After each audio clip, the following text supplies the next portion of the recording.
At his triumphant keynote, billionaire Elias Thorne sees the woman he once loved and the son he never knew existed. One glance changes everything.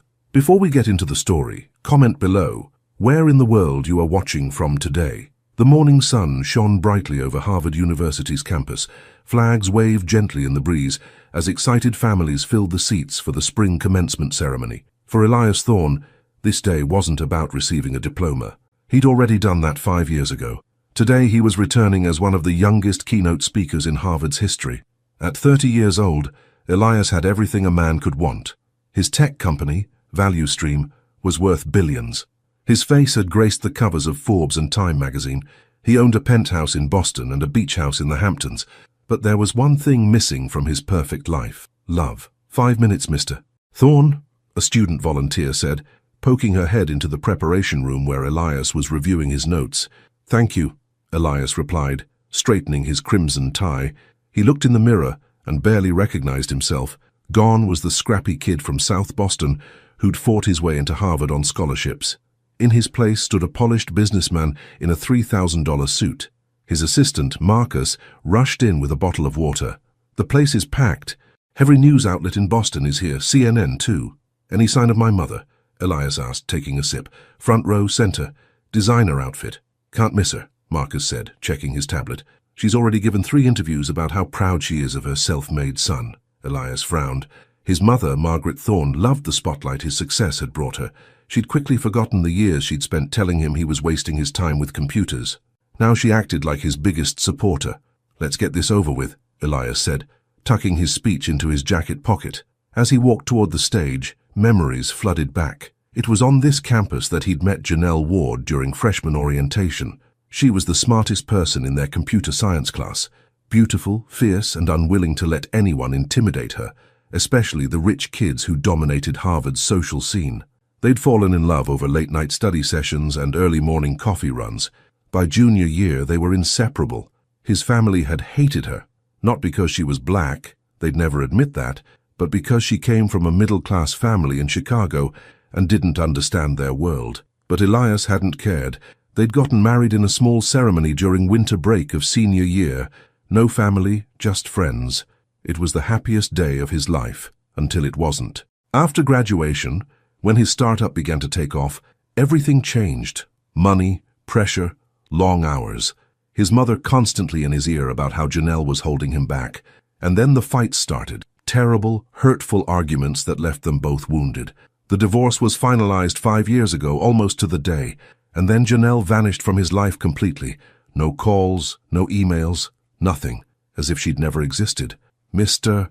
Thorne, we're ready for you, the university president said, pulling Elias from his thoughts. The crowd erupted in applause as Elias took the stage. Camera flashes popped from every direction. He approached the podium, adjusted the microphone, and looked out at the sea of faces. That's when he saw her. Sitting toward the back in a simple black dress was Janelle. His heart stopped. She was still beautiful, her dark skin glowing in the sunlight, her curly hair shorter now, framing her face perfectly. But she wasn't alone. Next to her sat a young boy, maybe 5 years old. He had light brown skin and a mop of sandy brown curls. The child was fidgeting in his seat, looking bored as only a kindergartner at a college graduation could. When the boy turned his head to whisper something to Janelle, Elias felt like he'd been punched in the stomach. The child had his eyes, his dimples, the same crease in his forehead when he frowned. This wasn't just some kid Janelle was babysitting. This was her son. No, their son. The realization hit Elias like a tidal wave. The room started to spin. He gripped the edges of the podium to steady himself. Mr. Thorne, the university president whispered from his seat. Is everything all right? The audience began to murmur. Cameras continued to flash.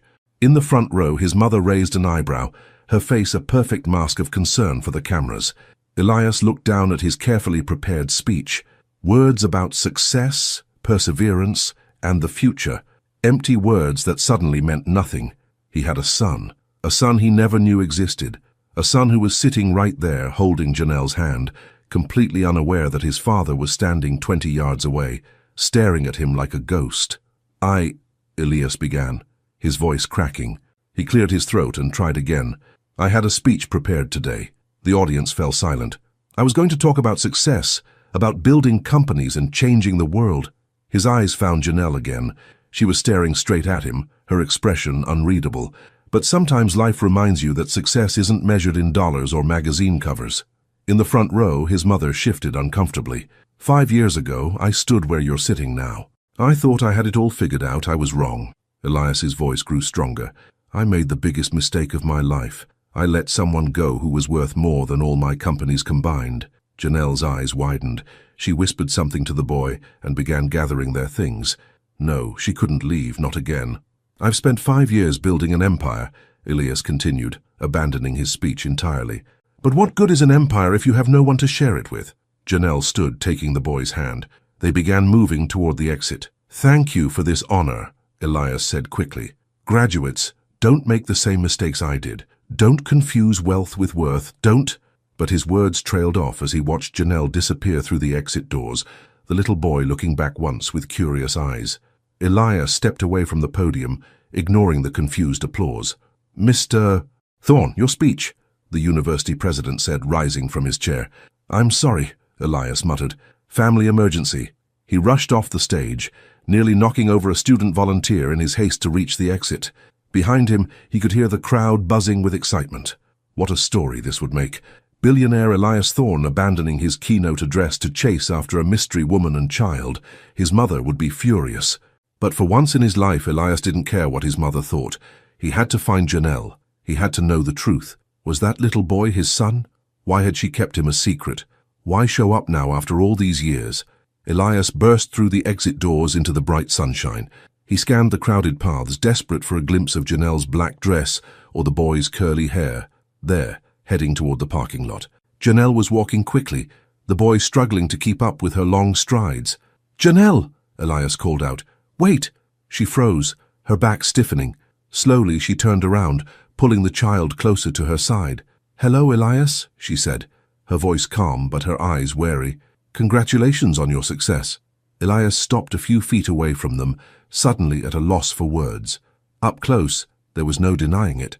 The boy was the spitting image of him at that age. Is he... Elias couldn't finish the question. Janelle's jaw tightened. This is Noah, she said, putting a protective hand on the boy's shoulder. Noah, say hello to Mr. Thorne. Hello, Noah said, looking up at Elias with curious eyes. You're the man from the stage. Why did you stop talking?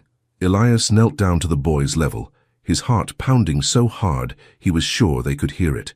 I stopped talking because I saw you and your mum in the audience, and I was surprised. Do you know my mum? Noah asked.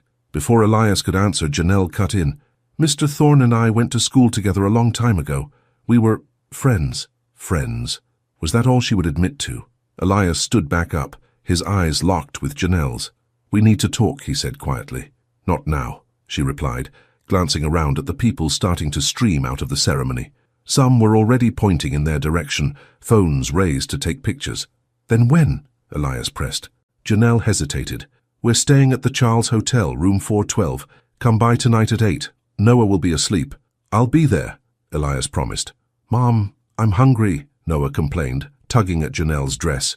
We're going, sweetie, she said. Then to Elias, don't bring anyone with you. No assistants, no lawyers. Her eyes hardened. And definitely not your mother. With that, she turned and led Noah away, leaving Elias standing alone in the middle of the walkway. Mr. Thorne, a reporter rushed up, microphone extended. Why did you cut your speech short? Who was that woman? But Elias ignored him, his mind racing with questions. He had a son, a 5-year-old son he never knew existed. And tonight, he would finally learn why Janelle had kept him a secret all these years. As he watched them disappear into the crowd, one thought kept repeating in his mind. Nothing would ever be the same again. Elias paced the hallway of the Charles Hotel, checking his watch for the 5th time. 7:55 p.m. 5 more minutes until he could knock on room 412. 5 more minutes until he would face Janelle and demand answers about the son he never knew existed. His phone buzzed again. Another text from his mother. She'd been calling non-stop since he walked off stage at the commencement ceremony. The media was having a field day. Tech billionaire abandons speech after mysterious encounter, read one headline. Who was the woman who silenced Elias Thorne? Asked another. Elias turned his phone off and slipped it into his pocket. His mother could wait. For 5 years he'd done everything she wanted. He'd built his company. He'd become the son she could brag about at her country club. But tonight wasn't about her. Tonight was about the truth. At exactly 8 p.m., Elias knocked softly on the door to room 412. Janelle opened it, her face guarded. She'd changed from the black dress into jeans and a simple blue sweater. She looked just as beautiful as she had 5 years ago, but there was a hardness in her eyes that hadn't been there before. "Come in," she said, stepping aside. "Noah's asleep in the bedroom. We need to keep our voices down." Elias entered the suite. A half-eaten pizza sat on the coffee table next to a coloring book with dinosaurs. A small backpack decorated with rocket ships lay open on the floor, toy cars spilling out. "Is he mine?" Elias asked immediately, his voice low but intense. Janelle crossed her arms. "You gave up the right to ask that question the day you let your mother speak for you." "What are you talking about?" Elias asked, confused. "Don't play dumb, Elias. It doesn't suit you." Janelle sat down on the couch, her back straight, defensive. "Your mother made it very clear what would happen if I didn't disappear from your life. She made the offer, and you let it happen." "What offer?" Elias felt like he was missing huge pieces of a puzzle. "Janelle, I never asked you to disappear. After the divorce, I tried to call you. I emailed. You changed your number, your email, everything. It was like you vanished into thin air." Janelle's eyes narrowed. "Are you seriously telling me you didn't know?" "Know what?" Elias demanded, his frustration mounting. "Your mother came to see me the day after our divorce was finalized," Janelle said, her voice tight with controlled anger. "She offered me a check for $500,000 to walk away and never contact you again. She said it would be better for everyone if your youthful mistake was erased from your life story." Elias felt the blood drain from his face. "I never knew about this. I swear to you." "She said you were on board with the plan," Janelle continued. "That you wanted a clean break to focus on your company. That the marriage had been a distraction you couldn't afford anymore." "And you believed her?" Elias asked, his voice rising slightly before he remembered the sleeping child in the next room. "Why wouldn't I?" Janelle shot back. "You'd already chosen your company over our marriage 100 times. You missed our anniversary to meet with investors. You skipped my father's funeral because you had a product launch. When your mother constantly criticized me, you never stood up for me. Not once." Each accusation hit Elias like a physical blow because he knew they were true. In the final months of their marriage, he'd been consumed by his startup. He'd convinced himself that once the company was stable, he could focus on fixing their relationship. But by then, it had been too late. "I was wrong," Elias admitted quietly. "I made terrible choices. But I never asked you to disappear, and I certainly never told my mother to pay you off." Janelle studied his face, searching for any sign of deception. After a moment, her shoulders slumped slightly. "I believe you," she said finally, "but it doesn't change what happened." "Why did you come back now?" Elias asked. "After 5 years of silence, why show up at the commencement?" Janelle hesitated.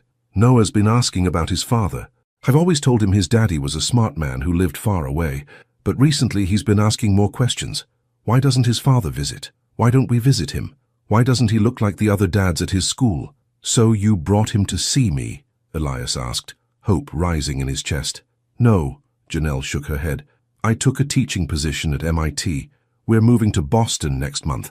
I knew eventually we'd run into you, especially in tech circles. I saw the announcement about your speech and thought it might be easier to control our first meeting." "Does he know who I am?" Elias asked, glancing toward the bedroom door. "No. He just thinks you're someone I went to school with," Janelle said. "I need to be careful about how I introduce this.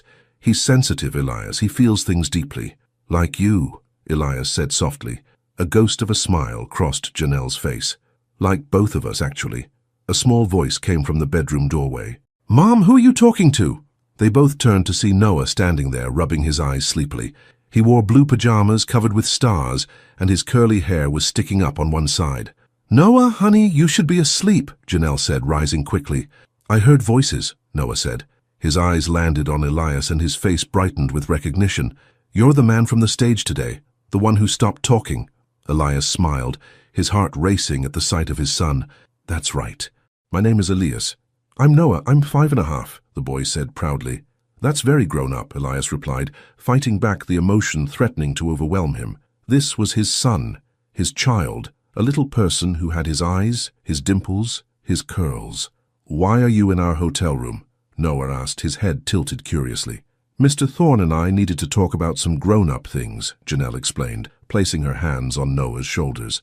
But it's late now and you need to go back to bed. Can Mr. Thorne read me a story? Noah asked hopefully. You always say I can have another story if I wake up. Janelle hesitated, looking at Elias uncertainly. I'd love to, Elias said quickly, if that's okay with your mom. After a moment, Janelle nodded. One short story, then straight back to sleep, young man. Noah grinned and ran back into the bedroom. Elias followed, his legs feeling unsteady. This would be the first time he'd ever read to his son. The bedroom was small but cozy. Noah climbed into bed and pointed to a book on the nightstand. That one. It's about a prince who has everything except courage. Elias picked up the book, a knot forming in his throat when he recognized it. The Cowardly Prince. It had been his favorite story as a child. It's my favorite, Noah said, settling against his pillows. It was mine too when I was your age, Elias said, sitting carefully on the edge of the bed. Noah's eyes widened. Really? Mom got it for me from the library. She says the prince reminds her of someone she used to know.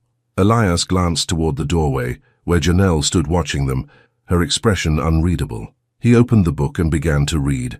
Once upon a time, there was a prince who had everything money could buy. He had a castle on a hill, servants to do his bidding, and all the toys a boy could want. But there was one thing the prince didn't have: courage. As Elias read, Noah's eyelids grew heavy. By the time the prince in the story found his courage and stood up to the dragon, Noah was fast asleep. Elias gently closed the book and stood up, taking one last look at his sleeping son before walking back into the living room. He fell asleep, Elias said unnecessarily. Janelle nodded. He always does around that part of the story. Janelle, Elias said, his voice breaking slightly. He's my son, isn't he? She held his gaze for a long moment before answering. Yes, Noah is your son. The confirmation, even though he'd already known it in his heart, hit Elias like a physical blow. He sank onto the couch, overwhelmed. Why didn't you tell me you were pregnant? He asked. I found out a week after the divorce was finalized, Janelle explained, sitting across from him. I was going to tell you, but then your mother showed up with her offer. She made it very clear that a child would complicate your life at a crucial time for your company. She said it would be better for everyone if I just disappeared. And you took the money? Elias asked, trying to keep the accusation out of his voice. No, Janelle said firmly. I tore up her check right in front of her. I told her I didn't need her money or yours. That's when she threatened me. Threatened you? How? She said if I tried to come back into your life with a child, she would make sure I lost any custody battle. She said the Thorne family had enough money and connections to destroy me. Janelle's voice was steady, but her hands were shaking. I was 23 years old, Elias, pregnant and alone. My parents were gone. I had student loans to pay off. I was terrified. So you ran, Elias said, understanding dawning. I protected my child, Janelle corrected him. I moved to Chicago, stayed with my aunt for a while, got a teaching job at a community college, built a life for us. Elias ran his hands through his hair, trying to process everything. My mother had no right to do that. None. No, she didn't, Janelle agreed. But she did it anyway. And you weren't there to stop her. The accusation hung in the air between them. Elias knew she was right. He had been so consumed with his company that he'd let his mother take over his personal life. He'd never questioned why Janelle disappeared so completely. Part of him had been relieved that he could focus entirely on work without the guilt of neglecting his marriage. I want to be part of his life, Elias said finally. I've already missed 5 years. I don't want to miss any more. It's not that simple, Janelle replied. Noah doesn't know you're his father, and you can't just walk into his life and then walk back out if it gets too hard or too inconvenient. I wouldn't do that, Elias protested. Wouldn't you? Janelle challenged. You did it before. Before Elias could respond, his phone buzzed in his pocket. He pulled it out and saw his mother's name on the screen. Again. Let me guess, Janelle said, eyeing the phone. Your mother? Elias nodded, silencing the call. She's been trying to reach me since the ceremony. She probably saw me in the audience, Janelle said. She's worried I'll ruin the perfect image she's built for you. As if on cue, there was a sharp knock at the hotel room door. Janelle and Elias exchanged a look of alarm. Are you expecting someone? Elias asked. Janelle shook her head. No one knows we're here except you. The knocking came again, more insistent this time. Janelle stood and moved cautiously to the door, looking through the peephole. She stepped back, her face pale. It's your mother, she whispered. Elias felt a surge of anger. How did she find us? I don't know, but she can't see Noah, Janelle said urgently. Not like this. I'll handle her, Elias promised, moving toward the door. Stay with Noah. Janelle nodded and slipped into the bedroom, closing the door behind her. Elias took a deep breath and opened the hotel room door. His mother stood there, immaculately dressed as always, her face a mask of practiced concern. Elias, darling, thank goodness, Margaret Thorne said, stepping forward as if to enter the room. I've been worried sick. You disappeared from the ceremony. You're not answering your phone. Elias blocked her path. How did you find me, Mother? Margaret blinked, momentarily thrown off by his tone. I had Marcus track your phone. As your mother, I have a right to know where you are, especially when you're behaving so erratically. The press is having a field day with your disappearance. You had my assistant track my phone, Elias repeated, his anger growing. That's crossing a line. Don't be dramatic, darling, Margaret said dismissively. Now, are you going to invite me in so we can discuss how to handle this public relations disaster you've created? No, Elias said firmly. I'm not. Margaret's perfectly sculpted eyebrows rose in surprise. Excuse me?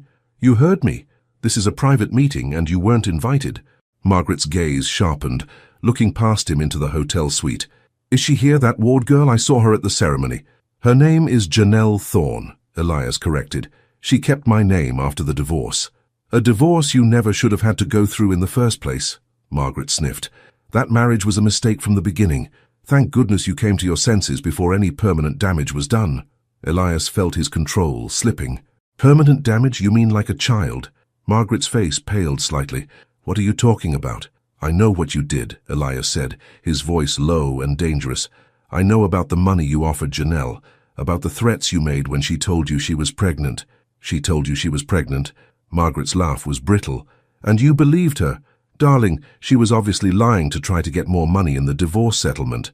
She wasn't lying, Elias said. I have a son, Mother. A 5-year-old boy named Noah who has my eyes, my dimples, and my curls. A son you kept from me because he didn't fit into your perfect plan for my life. Margaret's carefully composed facade began to crack. I was protecting you. Your company was just taking off. A child would have been a distraction you couldn't afford. That wasn't your decision to make. Elias's voice rose despite his efforts to stay calm. You had no right to interfere in my life like that. I had every right, Margaret insisted. I'm your mother. Everything I've done has been for your own good. From the bedroom came the sound of a child's voice. Mum, why are people shouting? Margaret's eyes widened as she looked toward the bedroom door. Is that my son? Elias confirmed, a fierce protectiveness surging through him. And you need to leave. Now. Elias, be reasonable, Margaret began, but he cut her off. Leave, Mother. We'll talk tomorrow, but right now, you need to go. Something in his tone must have convinced her he was serious. Margaret straightened her shoulders, regaining her composure. Very well, but this conversation isn't over. No, Elias agreed coldly. It isn't. As Margaret turned to leave, the bedroom door opened and Noah peered out, curious.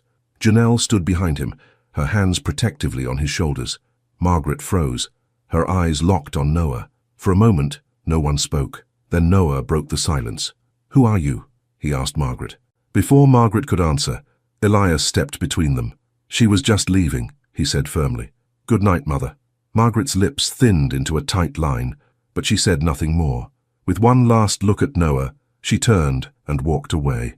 Elias closed the door and leaned against it, feeling suddenly exhausted. When he looked up, Janelle was watching him with something like respect in her eyes. You stood up to her, she said softly. 5 years too late, Elias replied. Noah tugged at his mother's hand. Was that lady Mr. Thorne's mom? Yes, sweetie, Janelle answered. She came to talk to him, but it's very late now, so she had to go home. She looked mad, Noah observed. Sometimes grown-ups get upset with each other, Janelle explained. But it's nothing for you to worry about. Now back to bed, mister. Can Mr. Thorne come back tomorrow? Noah asked hopefully. He reads the Prince story really good. Janelle looked at Elias, a silent question in her eyes. Elias held his breath, waiting for her answer. We'll see, she said finally. It depends on whether Mr. Thorne has time in his busy schedule. I have time, Elias said quickly. I'll make time. Noah grinned. Cool. Good night, Mr. Thorne. Good night, Noah, Elias replied, his heart aching with love for this child he barely knew. After Janelle tucked Noah back into bed, she returned to the living room. You should go, she said quietly. It's late and we've all had a long day. Janelle, please, Elias began. I want to be part of his life. I want to be his father. And I want what's best for Noah, Janelle replied. He needs stability, Elias, not someone who will drift in and out of his life whenever it's convenient. I'm not that person anymore, Elias insisted. I've changed. Have you? Janelle asked skeptically. Your company is still your priority. Your mother is still controlling your life. What's different now? Elias had no immediate answer. She was right to doubt him. He hadn't proven anything yet. Give me a chance to show you, he finally said. That's all I'm asking for. Janelle was silent for a long moment. Noah wants to go to the Children's Museum tomorrow, she said finally. We'll be there at 10 a.m. If you want to join us, you can. I'll be there, Elias promised. Just you, Janelle warned. No assistants, no photographers, and definitely no mother. Just me, Elias agreed. As he left the hotel room, Elias felt both drained and energized. He had a son, a beautiful, intelligent boy who shared his blood, and tomorrow he would begin the journey of becoming the father that Noah deserved.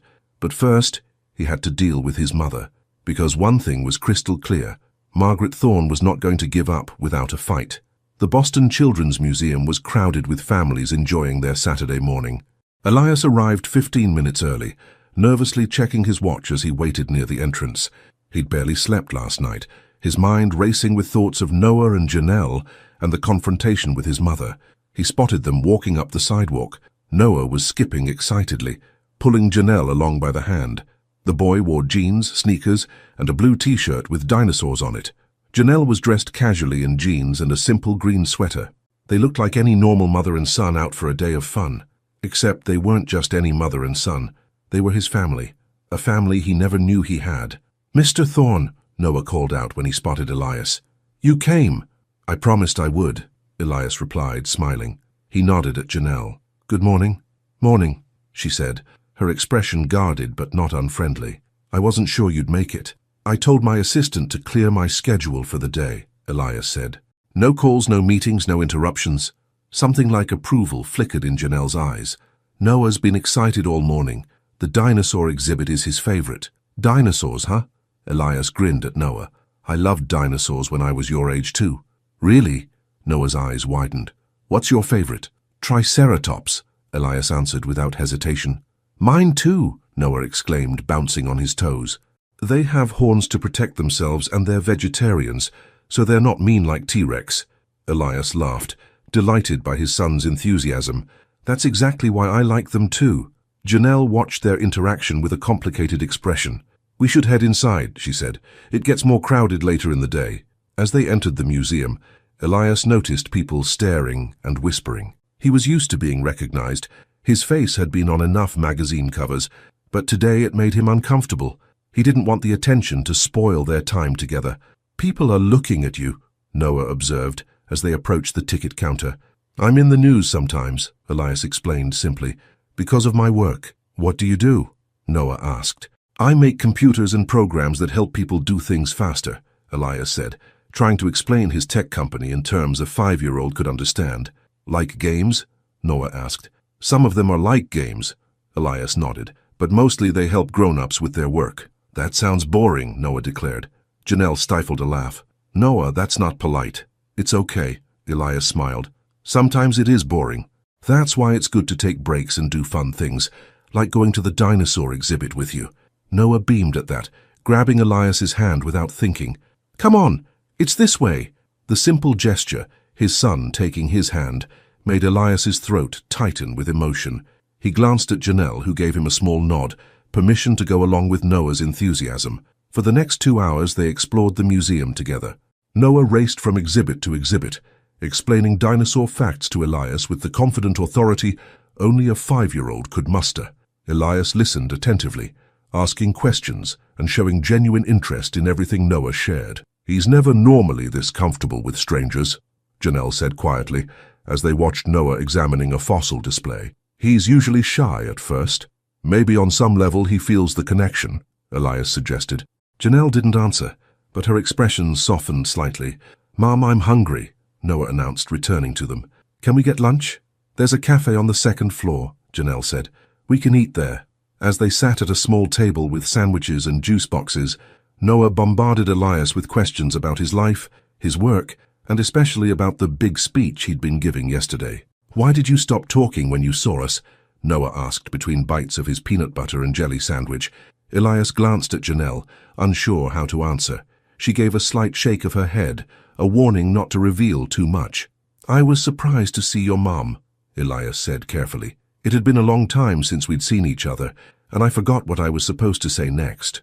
"That happens to me sometimes in school," Noah nodded sagely. "Mrs. Peterson calls on me and my brain goes empty," Elias laughed. "Exactly like that. Were you and Mom good friends?" Noah asked. "When you went to school together?" Again, Elias looked to Janelle for guidance. This time she spoke up. "Mr. Thorne and I were very close friends in college," she said. "But then we both got busy with our jobs and lost touch." "That's sad," Noah said, frowning. "You shouldn't lose your friends." "You're right," Elias agreed softly. "Sometimes grown-ups make mistakes. We let important people slip away because we think other things are more important." Janelle's eyes met his across the table, and for a moment, the years between them seemed to dissolve. There was still a connection there, buried under layers of hurt and betrayal, but not completely gone. The moment was broken by the flash of a camera. Elias turned to see a man with a professional camera quickly walking away. "Was that person taking our picture?" Janelle asked, alarmed. "Paparazzi," Elias muttered. "I'm sorry, I should have been more careful." "What's paparazzi?" Noah asked, stumbling over the word. "People who take pictures of other people without asking," Janelle explained, gathering their trash. "We should go." "No, wait," Elias said. "Please don't let this ruin our day. I know a back exit we can use. There's a small park nearby where Noah can play without any photographers around." Janelle hesitated, clearly torn. "I don't want Noah's picture in the papers," she said. "I understand," Elias assured her. "I'll make sure that doesn't happen. I have a legal team that can handle this." After a moment, Janelle nodded. "All right, but at the first sign of any more cameras, we're going back to the hotel." They made their way out through a service exit Elias knew about from a charity event he'd attended at the museum. The small park he mentioned was just a block away, with a playground that was relatively empty due to the chilly spring weather. Noah ran straight for the swings, leaving Elias and Janelle sitting on a bench nearby. "I'm sorry about the photographer," Elias said. "I should have been prepared for that possibility." "It's not your fault," Janelle sighed. "I just don't want Noah exposed to that world. The media, the scrutiny, the gossip. He deserves a normal childhood." "He does," Elias agreed. "And I want to help provide that for him. But I also want to be part of his life." "How do you propose we do that?" Janelle asked. "You're one of the most recognizable faces in the tech world. Your every move is documented and analyzed." "I can be more private," Elias insisted. "Scale back public appearances, decline interviews. My company is established now. It doesn't need me to be the face of it anymore." Janelle raised an eyebrow. "You'd do that? For Noah?" "Yes," Elias said without hesitation. "For a chance to be his father, I'd do anything." Janelle was quiet for a moment, watching Noah pump his legs on the swing, trying to go higher. "He needs to know who you are," she said finally. "I can't keep letting him think you're just a friend from college. It's not fair to either of you." Hope surged in Elias's chest. "Are you saying you'll tell him I'm his father?" "I'm saying we'll tell him," Janelle corrected. "Together. But not yet. He needs time to get to know you first, to feel comfortable with you." "Whatever you think is best," Elias agreed. "I'll follow your lead on this." Janelle seemed surprised by his easy acquiescence. "That's very different from the Elias I remember. I've had 5 years to grow up," he said with a rueful smile, "to realize what really matters." "Mr. Thorne! Mom! Watch how high I can go," Noah called from the swings. They both waved and called out words of encouragement, looking for all the world like any normal family enjoying a day at the park. After another hour of play, Noah began to tire. Janelle checked her watch and announced it was time to head back to the hotel for Noah's afternoon nap. "Can Mr. Thorne come with us?" Noah asked, dragging his feet slightly as they left the park. "He can read me another story." "Not today, sweetie," Janelle said gently. "Mr. Thorne probably has work to do." "Actually," Elias said, "I'm free all day, but I understand if you need some family time." Noah tugged at his mother's sleeve. "Please, Mom. He does the funny voices better than you do." Janelle smiled at that. "Well, I can't argue with that." "All right, but just for one story." Elias's heart soared. Another chance to spend time with his son, to be part of his routine. It was more than he had dared to hope for this morning. As they walked back toward the hotel, Noah between them occasionally holding both their hands to swing himself forward, Elias felt a sense of rightness he hadn't experienced in years. This was what had been missing from his life, not just success or achievement, but connection, family. Back at the hotel, Noah was clearly fighting sleep as Elias read him The Very Hungry Caterpillar, doing different voices for each food the caterpillar ate. By the time the caterpillar turned into a butterfly, Noah was fast asleep. Elias carefully closed the book and tiptoed out of the bedroom, joining Janelle in the living area of the suite. "He's out like a light," Elias said. "You're good with him," Janelle observed. "Natural." "It doesn't feel that way," Elias admitted. "I'm terrified of saying or doing the wrong thing." "That's parenting," Janelle said with a small laugh. "You never stop feeling that way." Before Elias could respond, his phone buzzed. He checked the screen and frowned. "It's Marcus, my assistant.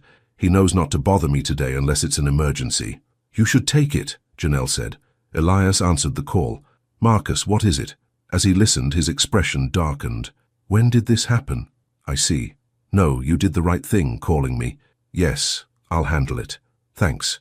He ended the call and turned to Janelle, his face grim. "We have a problem. That photographer from the museum sold his pictures to the Boston Globe. They're running a story this afternoon, online and in the evening edition." "What kind of story?" Janelle asked, her voice tight with concern. "Tech billionaire's secret family" is the headline, Elias said bitterly. "They're speculating that you're my ex-wife and Noah is my son." "How did they make that connection so quickly?" "Someone must have recognized you from our Harvard days," Elias guessed. "Or maybe they just did some basic research. Our marriage wasn't exactly a secret, though the media never paid much attention to it before I was successful." Janelle sank onto the couch, her face in her hands. "This is exactly what I was afraid of. Noah's going to be all over the news. People will be talking about him, speculating about him." "I'll call my lawyers," Elias said, already dialing. "We can try to stop the story, or at least control the narrative." "It's too late for that," Janelle said, looking up at him with fire in her eyes. "The story is already written. What are you going to do, buy the entire Boston Globe?" Elias paused mid-dial, struck by the idea. "I could, you know. I have the money." "That's not the point," Janelle exploded, then immediately lowered her voice, remembering Noah sleeping in the next room. "You can't just throw money at every problem, Elias. That's what your mother does." The comparison stung, but Elias knew she was right. "What do you want me to do then? I want to protect Noah as much as you do." Before Janelle could answer, there was a sharp knock at the door. They exchanged wary glances. "Are you expecting someone?" Elias asked. "No," Janelle said, moving cautiously toward the door. She looked through the peephole and stepped back, her face hardening. "It's your mother." Again, Elias felt a surge of anger. "Let me handle this." He opened the door to find his mother standing there, perfectly composed in an expensive suit, as if she were heading to a business meeting rather than confronting her son. "We need to talk," Margaret said without preamble. "Privately. Whatever you have to say, you can say in front of Janelle," Elias replied, stepping aside to let his mother enter, but blocking her from moving further into the suite. Margaret's lips thinned with disapproval as she saw Janelle standing there. "Very well. I'll be direct. The Boston Globe is about to run a story about your situation. We need to get ahead of it." "How did you know about the story?" Elias demanded. "I have my sources," Margaret said dismissively. "That's not important. What matters is damage control." "Damage control?" Janelle repeated, her voice dangerously quiet. "Is that what my son is to you? Damage?" Margaret barely glanced at her. "This isn't personal, Ms. Ward. It's business. Elias has a public image to maintain. His company's stock price could be affected by scandal." "Noah is not a scandal," Elias said firmly. "He's my son." "A son you never knew existed until yesterday," Margaret pointed out. "A son whose mother kept him hidden from you for 5 years. That's how the media will spin it, and it won't reflect well on any of you." "Maybe that's because you paid me to disappear," Janelle shot back. "Did you tell Elias that part? How you came to me with a check and threats about how you'd make sure I never saw a penny of child support if I tried to contact him?" Margaret's composure slipped slightly. "I was protecting my son's interests." "You were protecting your own interests," Elias corrected her. "You didn't want the embarrassment of a failed marriage or a grandchild with a black mother. It didn't fit your perfect society image." "That's not true," Margaret protested, but her eyes slid away from his, unable to meet his gaze directly. "Isn't it?" Elias pressed. "Because I remember how you treated Janelle from the moment I brought her home. The snide comments, the backhanded compliments, the way you excluded her from family events. "I was trying to save you from making a mistake," Margaret insisted. "You were too young to get married. You weren't ready for that commitment. That wasn't your decision to make, Elias said, the same words he'd used the night before. And it certainly wasn't your place to drive away the mother of your grandchild. I didn't know she was pregnant when I made that offer, Margaret said defensively. But you knew when you threatened her afterward, Elias countered, when she told you she was carrying my child. Margaret's silence was all the confirmation he needed. How could you do that? Elias asked, his voice breaking slightly. How could you keep my own son from me? I did what I thought was best, Margaret said stiffly. Your company was just taking off. You needed to focus. A child would have been a distraction. A distraction? Elias repeated incredulously. He's my son, not a hobby. From the bedroom came the sound of a door opening. All three adults turned to see Noah standing there, rubbing his eyes sleepily. Why is everyone yelling? He asked, his lower lip trembling slightly. Janelle immediately went to him, kneeling down to his level. I'm sorry we woke you up, sweetie. The grown-ups were having a disagreement, but we're going to use our inside voices now. Noah's eyes fixed on Margaret. You're the lady from last night, the one who was mad. Margaret seemed momentarily at a loss for words, faced with the grandchild she'd never acknowledged. This is Mrs. Thorne, Janelle said carefully. She's Mr. Thorne's mother. She doesn't look happy to see me, Noah observed with a child's blunt honesty. That's not true, Margaret said quickly, her society manners kicking in. She pasted on a smile that didn't reach her eyes. I'm very pleased to meet you, Noah. Noah didn't look convinced. He pressed closer to Janelle's side. Mom, can we go home now? I don't like it here anymore. The simple request broke Elias's heart. This was exactly what they'd been trying to avoid. Noah feeling uncomfortable, sensing the tension and conflict swirling around him. Yes, sweetie, we can go back to our apartment, Janelle assured him. Why don't you go pack up your dinosaurs while I talk to Mr. Thorne for a minute? Noah nodded and retreated to the bedroom, casting one last wary glance at Margaret before closing the door. You need to leave, Janelle said to Margaret, her voice cold. Now. For once, Margaret didn't argue. Perhaps even she could see the damage her presence was causing. We still need to discuss how to handle the press, she said to Elias. Call me when you're ready to be reasonable. With that, she turned and left, closing the door behind her with a controlled click. I'm so sorry, Elias said as soon as she was gone. I had no idea she would show up here. Your mother has a talent for bad timing, Janelle said wearily. But she's right about one thing. We need to figure out how to handle this story. Noah starts school on Monday.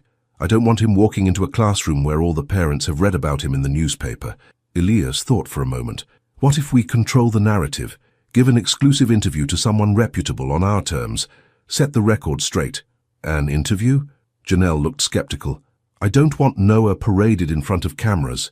Not Noah, Elias clarified. Just us. We explained that we were young and made mistakes, that communication broke down after the divorce, and that we're now focused on doing what's best for our son. Simple, straightforward, no drama. Janelle considered this. Who would do the interview? I know a reporter at the New York Times, Elias said. She's fair, respected, she won't sensationalize it. And you trust her? More than I trust whatever random reporter the Globe assigned to our story, Elias said. At least this way we get to tell our side first. Janelle was silent for a moment, weighing the options. All right, she said finally, but I want final approval on what gets published, and nothing about Noah's school or where we live. No details that could make it easy for people to find us. Agreed, Elias said, relief washing over him. I'll make the call. As he took out his phone, Janelle placed a hand on his arm. Elias, there's something else we need to discuss. The serious tone of her voice made him pause. What is it? I've been offered a fellowship at Oxford, Janelle said. 6 months of research and teaching. It starts next month. Elias felt as if the floor had dropped out from under him. Oxford, as in England, Janelle nodded. It's an incredible opportunity. Before yesterday, I was planning to accept it. Take Noah with me. A fresh start, away from Boston and any chance of running into you or your family. And now? Elias asked, hardly daring to breathe. Now I don't know, Janelle admitted. Noah clearly likes you, and you seem sincere about wanting to be part of his life. But you don't trust that I'll stick around, Elias finished for her. Can you blame me? Janelle asked softly. The last time things got difficult, you chose your company, your mother, your easy path. Who's to say you won't do the same again when being a father gets complicated? I've changed, Elias insisted. Please, Janelle, don't take him away, not when I've just found him. I haven't decided yet, she said. I have until Monday to give them my answer. Let me prove myself to you, Elias pleaded, Give me that much time at least. Before Janelle could respond, Noah came out of the bedroom with his backpack. I'm ready, Mum. Good job, sweetie, Janelle said, forcing a smile. Say goodbye to Mr. Thorne. Bye, Mr. Thorne, Noah said, looking up at Elias. Thanks for coming to the museum with us. It was fun. It was the best day I've had in a long time, Elias said honestly, kneeling down to Noah's level. Can I get a high five? Noah grinned and slapped Elias's outstretched hand. Will I see you again? I hope so, Elias said, glancing up at Janelle. If it's okay with your mom. We'll see, Janelle said, the same non-committal response she'd given at the museum. We have a busy week ahead. I start my new job at MIT and Noah starts his new school. I understand, Elias said, standing up, but I'd like to help if I can, with anything you need. Janelle studied him for a moment, then nodded slightly. I'll call you tomorrow. We'll talk more about the interview then. It wasn't much, but it was something. A promise of continued communication at least. Elias would take it. As he watched them leave, Elias felt a mixture of hope and fear. He had a son, a beautiful, smart, amazing little boy, but he might lose him again before he ever really had a chance to be his father, unless he could convince Janelle that he truly had changed, that he was ready to be the man she needed him to be, the father Noah deserved. And that meant standing up to his mother once and for all. It meant choosing his family over his company, over his reputation, over everything else. It meant fighting for what really mattered. And this time, Elias was ready to fight. The Boston Globe story hit the internet that evening. By Sunday morning, it was everywhere. Tech billionaire discovers secret son at Harvard commencement, screamed the headlines. Photos of Elias, Janelle, and Noah at the museum filled social media. Speculation ran wild about why Janelle had hidden the child, whether Elias had known all along, and what this meant for Value Stream's stock prices. Elias sat in his penthouse, watching the media frenzy unfold on his television. His phone hadn't stopped ringing. Reporters, business associates, board members, all wanting a statement. He'd turned it off after speaking with the New York Times reporter who had agreed to rush an exclusive interview for Monday's edition. What bothered him most were the comments about Janelle. The gossip sites painted her as either a gold digger or a vindictive ex who had denied a father his rights. None of them mentioned his mother's role in separating them. None of them knew the truth. He picked up his laptop and began to type an email to his board of directors. It was time to set some things straight. Meanwhile, across town, Janelle was fielding calls of her own. Her new colleagues at MIT were concerned about the publicity. The Oxford Fellowship Committee wanted reassurance that the personal situation wouldn't interfere with her research. And worst of all, the principal at Noah's new school had called to express concerns about the media attention. "Mom, why are those people outside?" Noah asked, peering through the curtains of their small apartment. Photographers had gathered on the sidewalk, hoping for a glimpse of the secret Thorne heir. "They're just being nosy," Janelle said, pulling him away from the window. "Don't worry about them." "Are they here because of Mr. Thorne?" Noah asked, far more perceptive than Janelle had given him credit for. The people at the museum were taking pictures of him too. Janelle sat down on the couch and patted the spot next to her. "Come here, sweetie. There's something I need to tell you." Noah climbed up beside her, his face serious. "Am I in trouble?" "No, not at all," Janelle assured him. "But I haven't been completely honest with you about something important." "About what?" Janelle took a deep breath. She'd planned to wait, to give Noah more time to get to know Elias before revealing the truth. But circumstances had forced her hand. Better he hear it from her than overhear it from strangers or classmates. "It's about Mr. Thorne," she began. "He's not just someone I knew from college. He's your father, Noah." Noah's eyes widened. "My dad? The one you said lived far away?" "Yes," Janelle nodded. "We were married a long time ago, before you were born. But we had problems and decided not to be married anymore." "Did he know about me?" Noah asked, his young face troubled. "No," Janelle admitted. "I didn't tell him. That was wrong of me, and I'm sorry. But he knows now, and he wants very much to be your dad." Noah was quiet for a long moment, processing this information. "Is that why he looked so surprised when he saw us at the big school?" "Yes," Janelle said, amazed at her son's understanding. "He was very surprised to learn he had such a wonderful son." "Does this mean I have to call him Dad now?" Noah asked. "Only if you want to, and only when you're ready," Janelle assured him. "You can still call him Mr. Thorne for as long as you like." Noah nodded, then asked the question Janelle had been dreading. "Are we going to live with him now?" "No, sweetie," Janelle said firmly. "We have our own home. But Mr. Thorne will be part of our lives now, if that's what you want. I like him, Noah said simply. He does good voices when he reads stories. Janelle smiled, relief washing over her. Leave it to a 5-year-old to reduce a complex situation to what really mattered. Storytime voices. Can I see him today? Noah asked hopefully. Before Janelle could answer, her phone rang. It was Elias. I'm sorry to call on a Sunday, he said when she answered. But I wanted to let you know that I've spoken with the New York Times. The interview will run tomorrow morning. What did you tell them? Janelle asked. The truth, Elias replied. That my mother interfered in our lives. That you had good reasons not to tell me about Noah, and that we're now focused on doing what's best for our son. You mentioned your mother's role. Janelle was surprised. Margaret Thorne would be livid. I did, Elias confirmed. I also mentioned it to my board of directors in an email this morning, along with my decision to step back from day-to-day operations at Value Stream. What? Janelle couldn't believe what she was hearing. Elias, you don't have to do that. I'm not giving up the company, Elias clarified, just taking a less public role.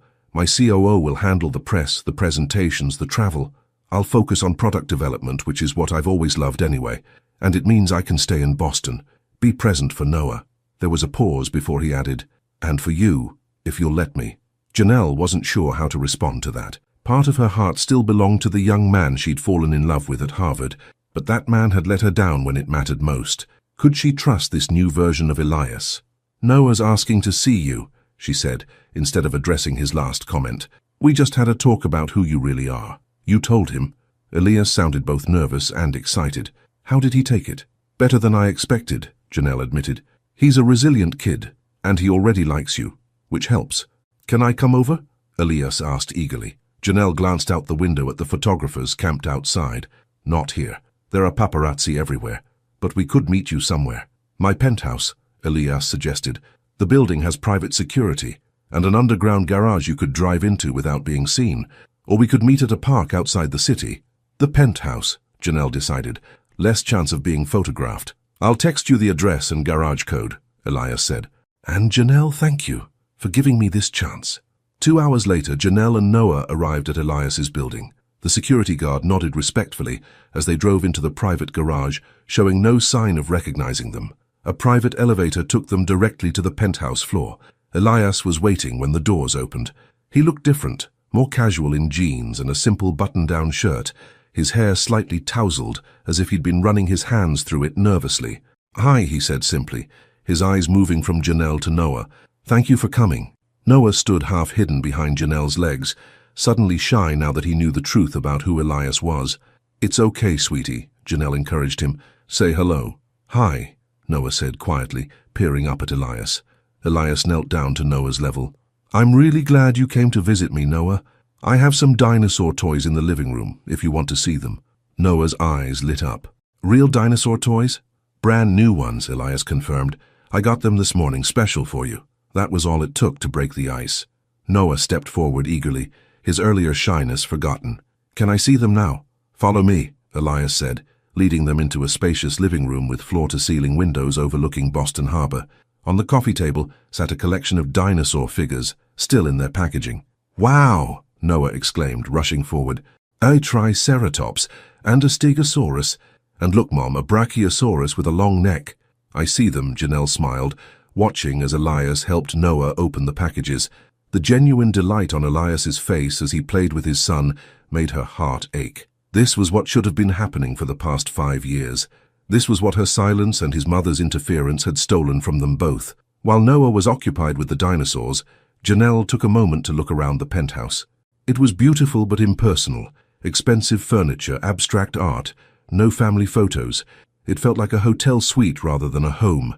Can I get you something to drink? Elias asked, coming to stand beside her. Coffee? Water? Water is fine, Janelle said. This is quite a place you have. It's just a place, Elias shrugged. I'm hardly ever here, always traveling for work. But that's going to change, Janelle asked, remembering what he'd said about stepping back from day-to-day operations. It already has, Elias confirmed.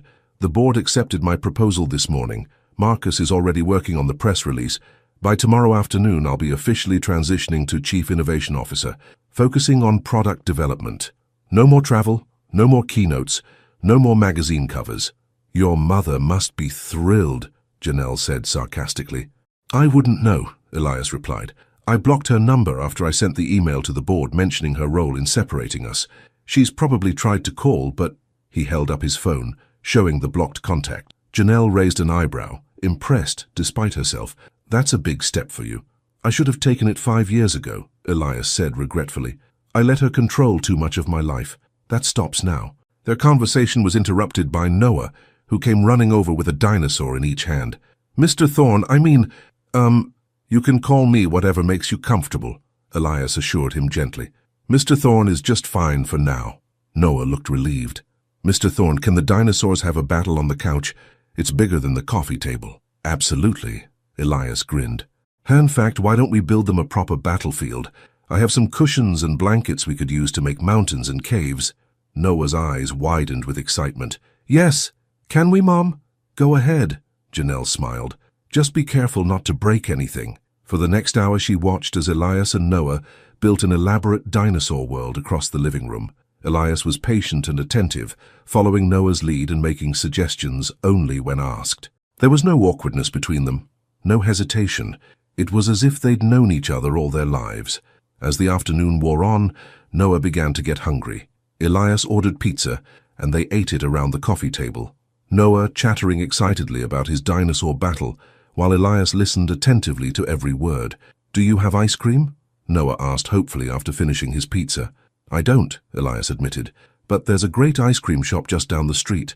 We could walk there if your mom says it's okay. Both Noah and Elias turned to Janelle with identical, hopeful expressions. The similarity between them was striking. The same dimples, the same crease between their eyebrows. What about the photographers? Janelle asked. They're camped out at your apartment, not here, Elias pointed out. And even if we're spotted, so what? We're just a family getting ice cream. A family. The word hung in the air between them. Please, Mom, Noah begged. It's all right, Janelle conceded, but hats and sunglasses for everyone. The ice cream shop was a small old-fashioned parlor with checkerboard floors and red vinyl booths. Noah got chocolate with rainbow sprinkles, Elias chose mint chocolate chip, and Janelle had strawberry. They sat in a booth near the back, Noah between them, looking for all the world like any normal family enjoying a Sunday treat. This is the best day ever, Noah declared, ice cream smeared around his mouth. First dinosaurs, then pizza, then ice cream. Elias laughed. It's been the best day for me too, buddy. Janelle watched them together, her heart full and her mind racing. The Oxford Fellowship deadline was tomorrow. She'd been so certain of her decision just days ago. Take Noah away from Boston, away from any chance of running into Elias or his family. A fresh start. But now, you're thinking about Oxford, aren't you? Elias asked quietly when Noah went to get more napkins. Janelle nodded. How did you know? I saw the letter in your bag yesterday, Elias admitted. I wasn't snooping, I just noticed the Oxford crest. It's an amazing opportunity, Janelle said. 6 months of funded research, teaching at one of the world's top universities. You deserve it, Elias said sincerely. You always were the smartest person I knew. But there's Noah to consider, Janelle sighed. And now you. I would never stand in the way of your career, Elias said firmly. If you want to take the fellowship, we'll make it work. I can fly to England on weekends. Noah and I can video chat every day. You do that? Janelle was surprised. Fly to another country every weekend for 6 months? For a chance to be part of his life? Yes, Elias said without hesitation. For a chance to be part of both your lives. Noah returned with a handful of napkins, breaking the moment. But Janelle couldn't stop thinking about Elias's words as they finished their ice cream and walked back to his building. When they reached the penthouse, Noah was yawning despite his protests that he wasn't tired. It was nearly his bedtime, and they needed to get home. Will I see you tomorrow? Noah asked Elias as they prepared to leave. Elias looked to Janelle for guidance. That's up to your mum. We'll figure something out, Janelle promised. But tomorrow is a school day for you, young man, so we need to get home and get you to bed. Can Mr. Thorne come to my school sometime? Noah asked. For Parents' Day? Jimmy's dad came and talked about being a firefighter. I'd love to, Elias said softly. If that's okay with your mom. Janelle nodded, touched by Noah's easy acceptance of Elias in his life. We'll work it out. As they rode the elevator down to the garage, Noah leaned against Elias's leg, sleepy and content. Elias placed a gentle hand on his son's head, his eyes meeting Janelle's over the top of Noah's curls. The love and gratitude in his gaze made her breath catch. "Thank you for today," Elias said as he walked them to their car. "It meant everything to me." "Noah had a wonderful time," Janelle said. "We both did." After getting Noah buckled into his car seat, Janelle turned to face Elias. "I've made my decision about Oxford." Elias held his breath, bracing himself for her answer. "I'm going to decline the fellowship," Janelle said. "Noah needs stability right now, not a move to another country, and he needs his father." Relief washed over Elias's face. "Are you sure? I meant what I said about making it work either way." "I'm sure," Janelle confirmed. "There will be other fellowships. Right now, this is where we need to be." "Thank you," Elias whispered, his voice thick with emotion. "I promise I won't let either of you down." "Don't make promises," Janelle cautioned. "Just show up, be consistent. That's what Noah needs." "And what do you need?" Elias asked, stepping closer. Janelle considered the question. "Time," she said finally. "And honesty. We hurt each other badly, Elias. That doesn't just go away because we share a child." "I understand," Elias nodded. "Friends then, for now?" "Friends," Janelle agreed. "For now." The next morning, the New York Times published their exclusive interview. The headline read, "Tech CEO Elias Thorne steps back for family. Some things matter more than business." The article told their story with sensitivity and honesty, including Margaret Thorne's interference and Janelle's reasons for keeping Noah away. By noon, the story had been picked up by major news outlets nationwide. ValueStream's stock dropped briefly, then rallied as investors responded positively to Elias's new role focusing on innovation. Margaret Thorne called a press conference to announce her resignation from several charity boards, citing personal reasons. She did not mention her son or grandson.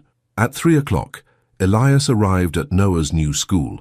They had agreed he would pick Noah up on his first day, a public statement about their new family arrangement. As he waited outside the classroom, surrounded by curious parents who pretended not to stare, Elias felt a strange mixture of terror and joy. When Noah emerged and spotted him, his face lit up. "You came," he exclaimed, running forward. "I promised I would," Elias reminded him, kneeling down for a hug. "I told my teacher you're my dad," Noah informed him. "She said she read about you in the newspaper." "Is that okay?"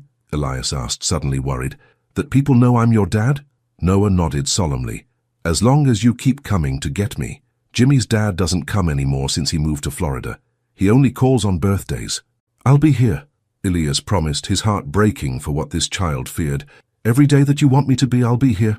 They walked hand in hand to the car, where Janelle was waiting. She had taken the afternoon off from MIT to be there for Noah's first day. "How was school?" she asked as Noah climbed into the back seat. "Good. I made a friend named Emma, and my teacher has a lizard in the classroom named Fred, and Dad picked me up just like he said he would." Dad. The word hung in the air, new and precious. Elias and Janelle exchanged a look over the top of the car, both of them fighting back tears. "Where to now?" Elias asked as he got into the passenger seat, letting Janelle drive. "Home," Janelle said simply.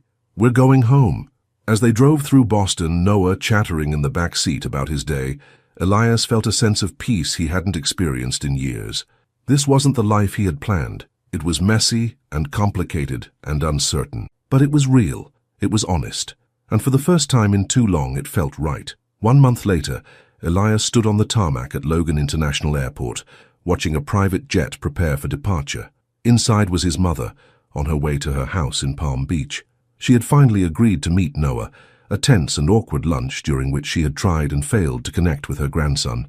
"He looks just like you did at that age," she had said to Elias afterward. "He's a true Thorne."